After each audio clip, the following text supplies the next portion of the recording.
स्वागत है आप सभी का इंस्पायर पे। आज हम लोग आईपीसी लेक्चर सीरीज में हमारा नेक्स्ट टॉपिक कवर करेंगे। सेक्शन नंबर 84 को जानेंगे। हम लोग देखेंगे कि सेक्शन नंबर 84 के अंदर ऐसा कौन सा डिफरेंस है, ऐसा कौन सा एक्सेप्शन दिया गया है जो कि हमको क्राइम करने के बाद भी बचा लेता है, डिफेंड कर लेता है। अच्छे समझने के लिए हम लोगों को शुरुआत कहां से करनी होती है? We know we go to the bare act. तो इसीलिए हम लोग सबसे पहले क्या उठाएंगे? पेंसिल और बेयर एक्ट और लगा लेंगे सेक्शन 84 की रीडिंग। उसके बाद हम लोग धीरे धीरे इसके इंग्रेडिएंट्स को समझेंगे। इंग्रेडिएंट समझने के बाद हम लोग क्या करेंगे?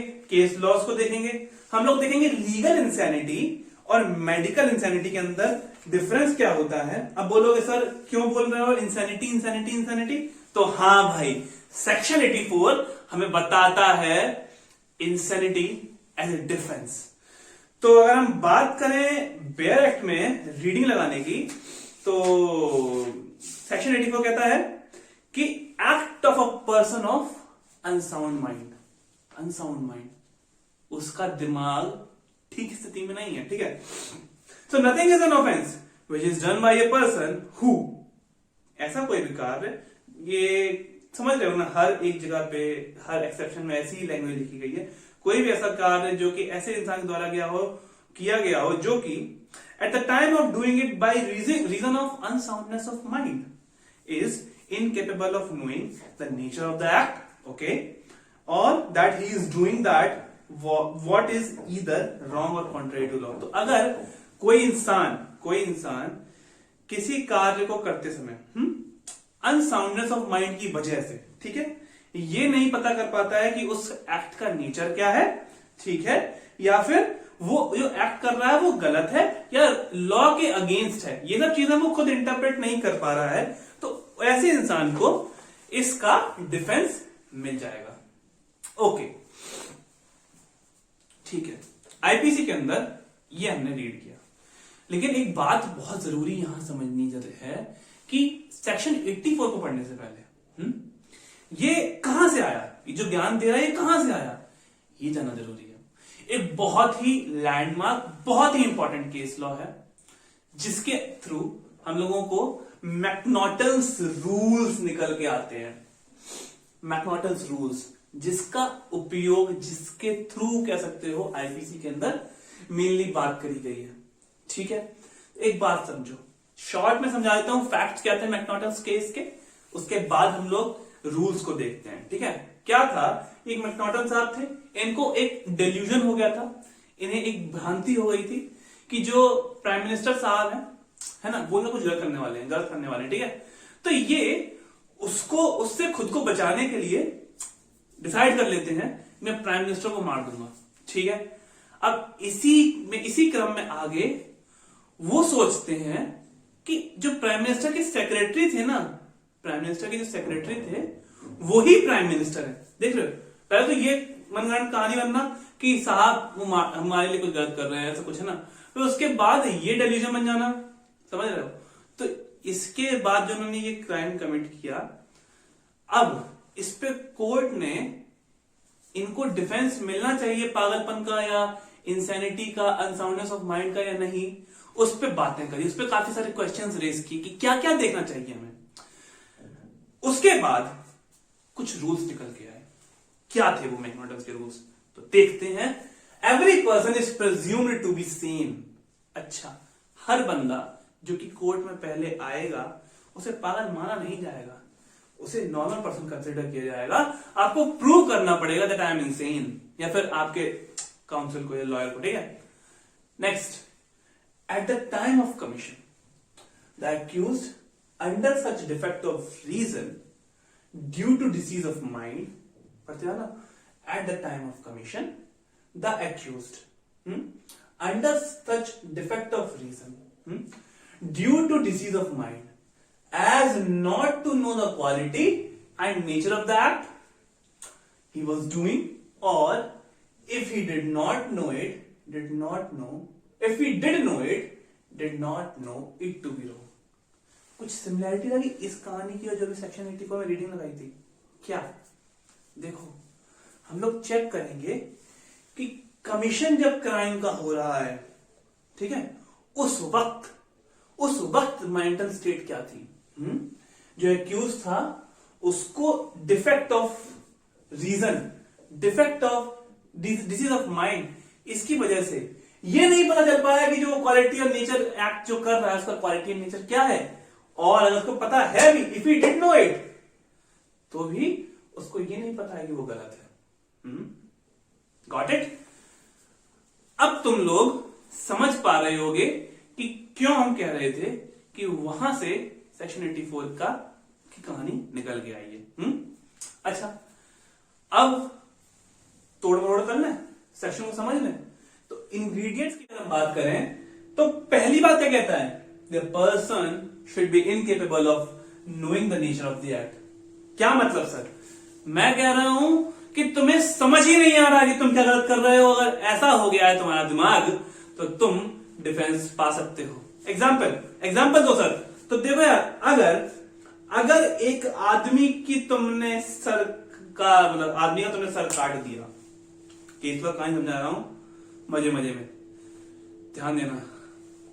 सर काट दिया, अब तुम वहीं पालती होके बैठ गए कि चलो मजा आएगा जब सर अपना ये खुद के ढूंढने की कोशिश करेगा।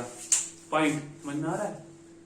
उसको समझ ही नहीं है कि वो क्या कर चुका है। ही इज नॉट अवेयर कि बंदा उठ ही नहीं सकता।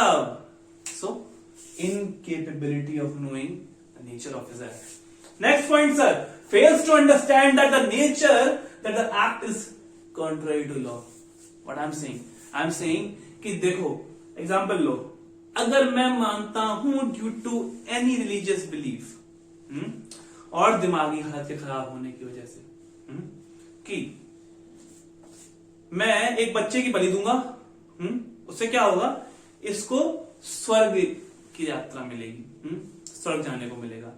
ये सोच के उसका भला चाहते हुए, बड़ा हितैषी हूं मैं उसका, लेकिन मैं उसका कत्ल कर देता हूं, मार देता हूं उसको। तो यहां पे भी I am not knowing that what I am doing is contrary to law. समझ रहे हो? मेरे को नहीं पता होना चाहिए तो मेरे को सेक्शन 84 का डिफेंस मिल जाएगा। अच्छा, the concept of legal insanity and medical insanity, ये समझना बहुत जरूरी है मेरे भाई। क्या? क्योंकि मैं क्यों कह रहा हूं ये बात? देखो, कोर्ट्स जो है ना, कोर्ट्स वो कहती हैं कि हमें लीगल इंसैनिटी से ही मतलब है, मेडिकल इंसैनिटी का हम घंटा फर्क नहीं पड़ता। कैसे? देखो, आज की तारीख में एक मेडिकल सर्टिफिकेट बनवाना और खुद को पागल डिक्लेयर करवा देना, एक डॉक्टर से मैनिपुलेट करवाना, उसको धमकी देके, पैसा देके, कैसे भी कोर्ट के जस्टिस सिस्टम में समझ रहे, फ्लॉ लाना बहुत आसान हो जाएगा अगर कोर्ट क्या करेगी? मेडिकल इंसैनिटी, एक डॉक्टर कही बात पे ही सब कुछ मान लेगी और बंदे को डिफेंस दे देगी। तो ऐसे कोई भी कुछ भी क्राइम करेगा, डॉक्टर की सहायता लेगा, उससे कहेगा कि मुझे पागल डिक्लेयर करा, get the defence and nothing will happen to me. So this is not the case. The point is legal insanity will be considered. कैसे कंसिडर्ड? जिस इंसान ने कार्य किया, कांड किया, उसके एक्शंस को देखा जाएगा। कैसे? कांड करने से पहले उसकी क्या प्लानिंग वगैरह थी, कैसे उसने कमिट किया, उस दौरान उसने क्या किया और उसके बाद उसने क्या किया। फॉर एग्जाम्पल, उसके बाद उसने क्या किया, मैं वहां पे उसका सर काट के वहीं बैठ गया देखने के लिए कि भाई मजा आएगा जब वो अपना सर ढूंढेगा। ऑन द अदर हैंड, अगर मेरे को पता होता कि मैं उसकी मृत्यु कर रहा हूं, मैं उसको मार रहा हूं, मैं इंसेन हूं नहीं हूं, मैं सही दिमाग से हूं, तो मैं उसका सर काटता, वेपन को छुपाता या अपने साथ कुछ भी करता और भाग जाता वहां से, क्राइम सीन से डिसअपियर होता ताकि मैं ना पकड़ा जाऊं। समझ में आ रहा है? तो दिस इज डिफरेंस जो कोर्ट कंसिडर करेगी।